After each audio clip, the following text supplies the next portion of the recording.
In England 1939, an elaborate Anglo Saxon helmet was found in a lavish burial chamber filled with gold, jewelry, and personal effects that had been untouched for 1,400 years. The helmet immediately captured world attention and gave archaeologists new access to a culture that had remained shrouded in mystery until the 20th century. Because there are no reliable written records from the early days of the Anglo-Saxons, historians rely on archaeological remains to gain direct knowledge of this darkest of dark ages.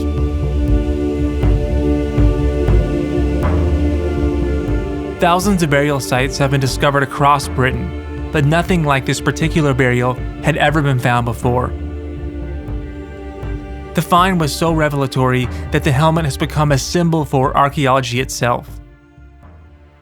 The helmet is primarily made of iron, but also uses tin, bronze, gold, silver, and inlaid garnets. The eyebrows, nose, and mustache form a dragon made of gilt copper. The wings of the dragon that form the eyebrows are inlaid with silver wire and end in boar's heads. Garnets are used to give the dragon fiery red eyes and also line the dragon's wings. 2 cheek guards attach with leather ties. A neck guard extends from the back of the cap, and the face mask is riveted above the nose. These elements are similar in design to Roman cavalry parade helmets. The Romans created the most powerful empire the world had ever known. There would have been a clear advantage in tying oneself to such a legacy. Now, most of the helmet was originally covered with copper alloy sheets that were stamped with heroic warrior motifs and interlaced animal patterns. These decorations are better seen in the reconstructed version of the helmet. This leather-lined replica made by the British Royal Armouries can be worn and subjected to experimentation in ways the original cannot. The reconstructed warrior scenes are based on fragments found at the burial site. The helmet also has a peculiar asymmetry in the garnet cloisonné of the eyebrows. Archaeologists have discovered that nearly all Anglo-Saxon jewelsmiths used thin foils of gold behind inlaid garnets to produce a bright reflective glow. All the garnet jewelry found at Sutton Hoo uses the same foil backing except for the 25 garnets on the helmet's left eye, causing the garnets in the right eye to appear brighter. A working theory argues that the missing foil in the left eye was intentional. When the helmet was worn in sunlight, the right eyebrow would shine more brightly, possibly evoking the warrior god Odin who traded one of his eyes for wisdom. This theory further suggests that the illusion would be exaggerated in gloomy interiors, when the garnets were lit only by firelight. This theory is reinforced by another ship burial in Valsgärde, Sweden, that also contained a helmet with garnets missing reflective backing only in the left eyebrow. The Valsgärde helmet is also decorated with the same stamped warrior motifs found on the Sutton Hoo helmet.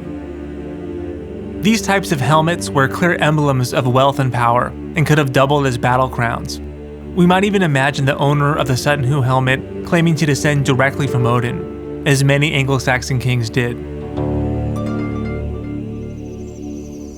The discovery at Sutton Hoo changed the way we understand Anglo-Saxon culture. The vast contents in the burial mound allowed archaeologists to connect 7th century material culture with practices previously only known through myth and legend. And the most famous of all Anglo-Saxon legends is that of Beowulf. The story takes place in Sweden and Denmark in the 6th century and describes lavish ship burials just like at Sutton Hoo. The Beowulf poem describes warriors with helmets crested with boar heads, matching specifically with the Sutton Hoo helmet. The eponymous hero Beowulf wears a glittering helmet fitted with boar figures, believing he would be protected by the animal's spirit and that no sword could bite. Archaeologists can now use the context of the boar-crested helmets within the narrative of Beowulf to interpret the burial items found at Sutton Hoo. For instance, boars in Beowulf were the fiercest creatures in the forest. They were wild beasts, able to kill men who stood in their way. boars have proved to be a ubiquitous pagan symbol in Anglo Saxon culture. And so the impact on scholarship was huge. Beowulf contains 3,000 lines that accurately describe this lost culture. J.R.R. Tolkien, by far the most famous Anglo-Saxon scholar, argued that Beowulf is most useful as a historical document that powerfully describes the spirit of the Anglo-Saxon age. We can now easily imagine the owner of the Sutton Hoo helmet entering the great halls described in Beowulf, with his silvery armor reflecting firelight, speckled with highlights of gold and garnet, and flashing the eye of Odin. The trove of artifacts found at Sutton Hoo caused historians to rethink many conceptions of Britain's so-called Dark Ages. The burial items demonstrated a previously unknown level of craftsmanship and sophistication. The items revealed a complex society with connections extending far beyond the island of Britain, providing a window into the culture that laid the foundations of English society. The striking visage of the Sutton Hoo helmet has the ability to capture the imagination in a way only tangible objects can, with visceral power, allowing us to emotionally connect with these lost centuries.